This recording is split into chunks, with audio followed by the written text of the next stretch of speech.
everyone, my name is Fien, and I hope you're doing well today. I wrote the script for this keynote a couple weeks later than planned because I'm still recovering from a broken elbow.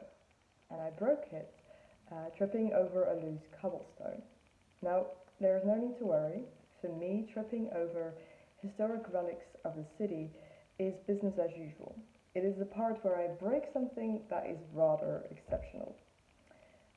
Navigating myself through the city as someone disabled means constantly watching the ground, being hyper conscious of my surroundings, constantly having a voice in my head that tells me how to walk, needing a lot more planning in advance and checking beforehand if there is an elevator installed in the location where I am going to. But being born with a disability, I never thought about how the city was shaped. I took it for granted, and I thought the city and her buildings grew organically. So I easily accepted the fact that it takes me twice the amount of time to get to the same locations as my non-disabled friends. Now, in this keynote, I would like to draw your attention to how the city is shaped to one ideal body type in particular, and how actually none of us can embody it if we're being honest. And in asking how we should design the city, the needs of disabled people have been consequently forgotten, both physically and sensory. And if I might be candid, it has been exactly the same for over 200 years. Now, disabled people have always been there. In Europe, our marginalization was only reinforced somewhere in the beginning of the 19th century. From then onwards, we started ranking human worth based on how much value a body or its parts could produce in the factories of the Industrial Revolution.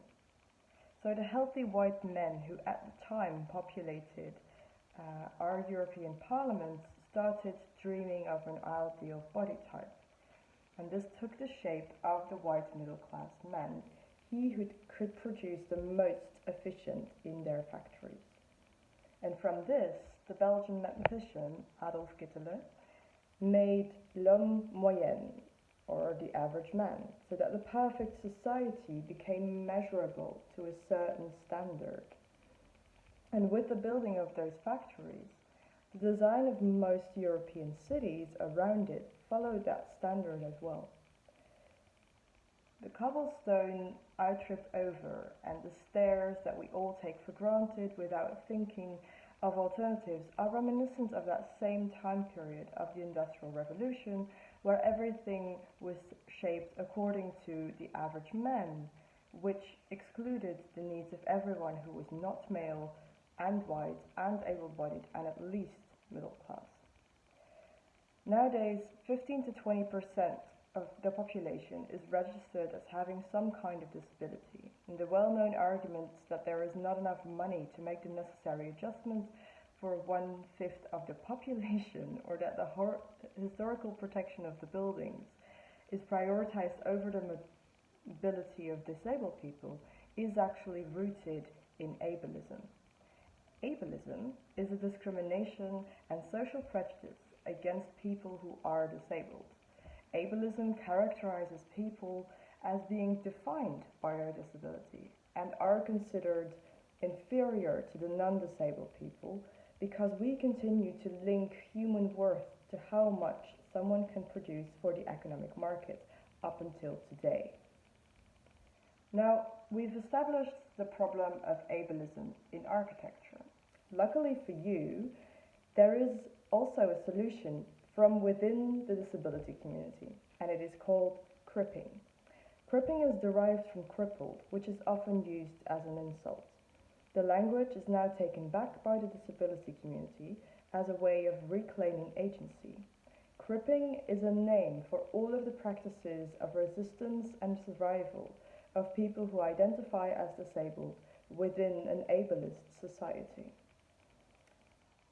Important to understand, however, is that not everyone can crip the same way unconditionally. It is a matter of resistance from within a community. so non-disabled people cannot pride themselves for cripping when they do the very same actions. For example, if I lay a ramp at the entrances where the CU site is inaccessible for me, I am cripping.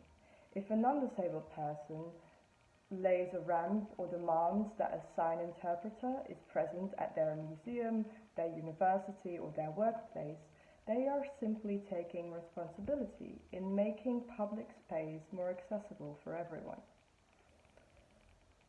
For as long as it takes me, for as long as it takes longer to get to the same location as non-disabled people for how the city is designed, there is inequality. And that is an inequality that can be traced back to that very design and that very idea of Keteler's average man. But it can be resisted in collective action. If I understood correctly, after this session, Meren from Connect 3 is going to take you through the CU site to explore its inaccessibility or the lack thereof. So I would like you to use this keynote as an invitation to think about the terms of ableism and inaccessibility.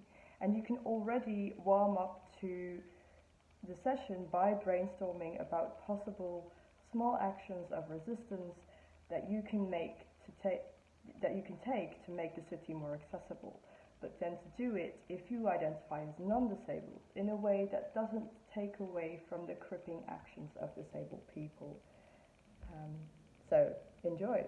I hope that everything was clear. If something is unclear, please clarify. Thank you.